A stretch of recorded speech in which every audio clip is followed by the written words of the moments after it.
Oi, eu sou o Felipe e eu preciso te trazer uma informação importante. Deus existe. O problema é que não faz diferença porque não tem nenhum sentido. Acalme-se, meu amigo ateu. Hoje nós vamos falar sobre algumas crenças bem estranhas. Crenças que se desprenderam de algo básico como entender. É o horror cósmico da vida real. Ainda que para entender Deus nós podemos usar uma porção de palavras. Por exemplo, ideastesia.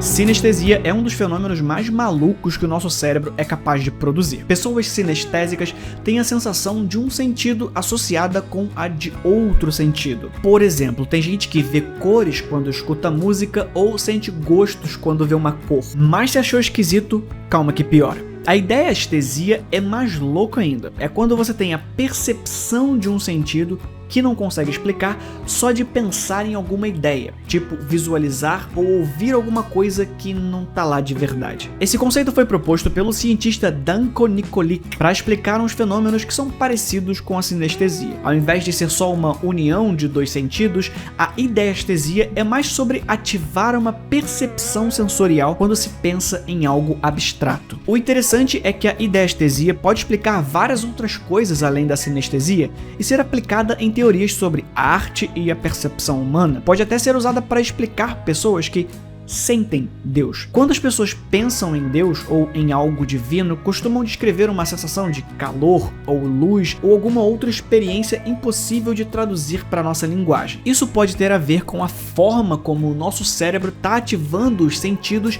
em resposta a essas ideias. É basicamente dizer que a ideia de Deus, ele existindo ou não, pode ter uma qualidade sensorial. O problema então é que a nossa linguagem é muito limitada. E essas discussões acabam virando mais um jogo de palavras e significados do que uma verdade absoluta sobre a metafísica. Não é porque uma coisa existe que ela pode ser descrita. Coisas como a moral e a lógica, por exemplo, são características humanas que fazem parte da nossa existência. Se Deus existir e ele criou tudo, é de se esperar que ele não esteja preso a esses conceitos, já que ele é anterior e exterior a essas coisas. Perceba que aqui eu estou discutindo a existência de Deus e não a sua manifestação. Eu já fiz um vídeo sobre essa questão chamado A Escravidão de Deus, é só procurar aqui no canal. Eu falaria que eu vou deixar o link no comentário, blá blá blá, mas eu sempre esqueço, quem que eu tô querendo enganar? Então anota aí e procura depois. Mas voltando ao assunto, as opções são simples.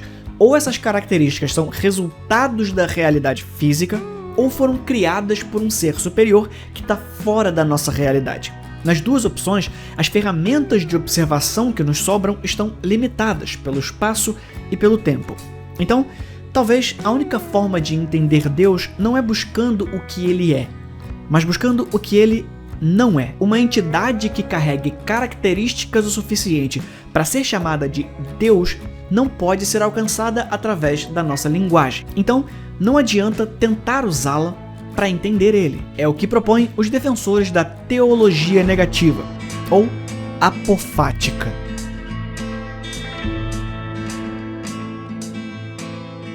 A teologia apofática é uma forma de pensar sobre Deus que enfatiza que não sabemos tudo sobre ele e que não conseguimos explicar tudo o que ele é. Em vez de tentar descrever Deus de forma positiva, a teologia apofática usa declarações negativas para dizer o que Deus não é. Segundo essa visão, a experiência do divino é tão distante da compreensão humana que seria inútil tentar usar palavras para descrevê-lo diretamente. Todas as palavras que temos na nossa linguagem são feitas para descrever o mundo material. Até as coisas que representam o mundo imaterial são retiradas de referência do mundo material, uma vez que é necessário experimentar esse algo para poder nomear. Tipo, não dá para dizer que a vida após a morte é Flingobacho, mas dá para dizer que é fria ou quente, triste ou feliz, todas as características materiais. A linguagem religiosa tradicional costuma usar metáforas ou outras figuras de linguagem para falar de Deus e do divino. Só que a galera da teologia apofática acha que isso é meio problemático, porque essas descrições são baseadas em coisas que a gente entende e experiencia, ou seja, são limitadas e falhas. É uma posição extremamente parecida com o ignosticismo. Se o pessoal da teologia apofática vai dizer que nenhum conceito humano é capaz de descrever Deus de forma satisfatória, os ignósticos vão dizer que todas as religiões fazem muitos palpites sobre Deus. Relaxa, galera, se o cara existe, a gente nem vai entender mesmo. O agnosticismo é a posição filosófica que afirma que é impossível conhecer a existência ou não existência de Deus ou deuses. Os agnósticos não afirmam nem negam a existência de uma divindade ou divindade, mas consideram que não existe prova o suficiente para ter certeza sobre a sua existência. É um ponto de vista sobre o que se sabe, não sobre o que se crê.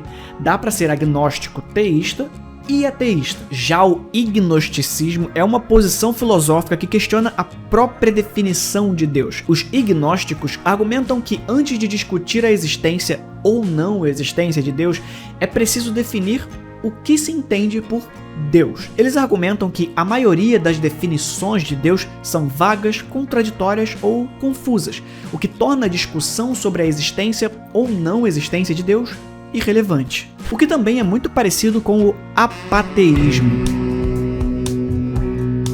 Quando perguntados sobre a crença na existência de Deus, os apateístas vão responder geralmente com "eu realmente não me importo com esse assunto". Diferentemente de toda a galera que eu citei anteriormente que questionam a existência de divindades ou se é possível saber algo sobre elas, o apateísmo sequer se dá direito ao ceticismo. De acordo com o filósofo Adam Scott Kunz, o oposto do apateísmo é o ato de se importar, assim como o oposto do ateísmo é o teísmo. Kunz argumenta que o apateísmo e o ato de dar importância podem interagir com o ateísmo e o teísmo em um espectro bidimensional, semelhante a um espectro político. Por exemplo, uma pessoa pode ser teísta e ao mesmo tempo ter uma atitude apateísta em relação ao seu Deus. Ou seja, Deus até existe, mas eu não acho que isso realmente muda muita coisa, então eu não ligo.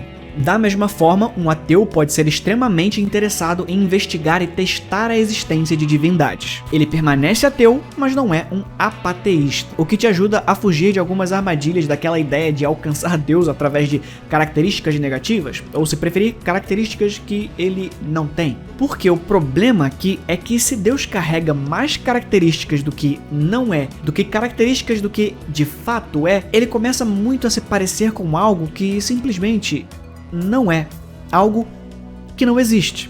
Logo, um Deus que não possui características positivas não pode se manifestar no mundo natural. E como nós somos entidades biológicas presas a esse mundo natural, só restam duas opções. Deus não existe, ou se existe, é inútil. A não ser que você aceite que essa realidade existe. E a gente tem que se contentar com a ideia de que nunca vamos alcançá-la. É o que dizem os defensores do alguma coisismo, ou no seu nome original em holandês, Ietsisme. O Ietsismo é um termo holandês que fala sobre a crença em um ser superior ou realidade transcendente, mas sem especificar o que diabos é esse ser ou realidade. É uma espécie de crença que reconhece que pode ter alguma coisa lá em cima, mas não se mete a dar detalhes ou fazer afirmações específicas sobre a natureza disso. Seja lá o que for. Você já deve ter se deparado com um desse. Você pergunta se ele acredita em Deus, e ele responde que sim. Aí você pergunta em qual deles? E ele responde: na verdade, eu acredito que existe uma força superior. Não é nem minha religião, não. Eu tenho uma força superior que... E então ele entra numa brisa e começa a simular a escrita do Lovecraft, descrevendo um Deus cheio de adjetivos que na verdade não descrevem nada. A galera que curte o Ietsismo costuma ser associada ao agnosticismo, porque eles não fecham a porta para a possibilidade de ter um poder superior ou algo do tipo, mas também não se declaram definitivamente como teístas ou adeptos de alguma religião, porque não são capazes de descrever o seu Deus. Algumas pessoas também associam o Ietsismo ao panteísmo. Em outras palavras, Deus não é uma entidade separada do mundo, mas é a própria natureza, a totalidade da existência. Os adeptos do panteísmo acreditam que tudo que existe faz parte de uma única realidade divina, e que essa realidade é consciente e está presente em tudo. Para os panteístas, o universo é sagrado, e cada ser é uma manifestação divina. Isso significa que tudo que existe é importante e valioso, e que cada ser tem um propósito único dentro da grande teia da vida.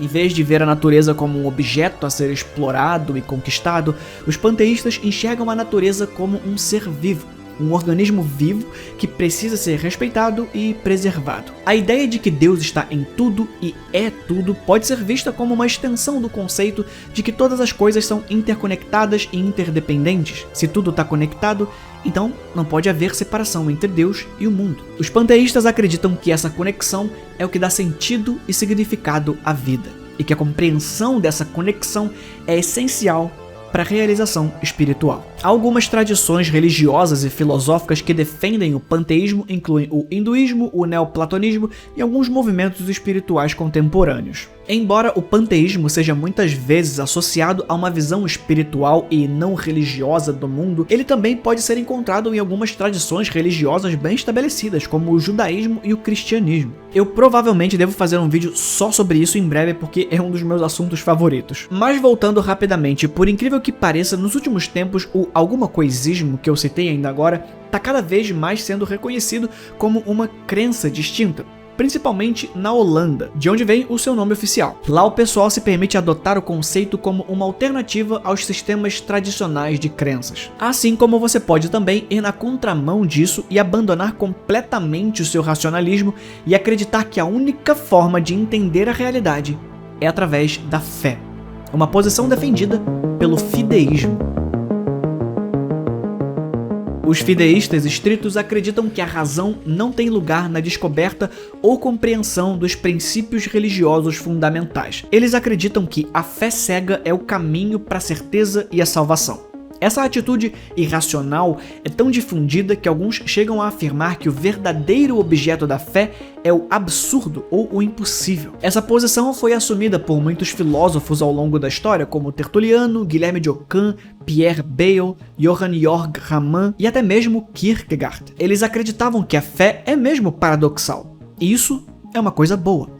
O único jeito de crer não é só não esperar por respostas, mas ser confrontado com elas e recusá-las, em nome da fé. Por outro lado, os fideístas moderados acreditam que algumas verdades religiosas podem ser conhecidas pela razão, posteriormente reforçadas e esclarecidas pela fé. Eles argumentam que a razão pode desempenhar um papel na busca da verdade e que pode compreendê-las parcialmente depois de terem sido reveladas. Por exemplo, Blaise Pascal, um escritor francês do século XVII, acreditava que as faculdades naturais são inadequadas para a certeza religiosa, mas são suficientes para justificar a fé em questões que de outra forma seriam incognoscíveis. E tudo isso são apenas um monte de palavras que descrevem os anseios humanos ao se deparar não com a existência ou a não existência de Deus, mas com a limitação das suas capacidades. Estamos tão acostumados a achar que podemos tudo aqui dentro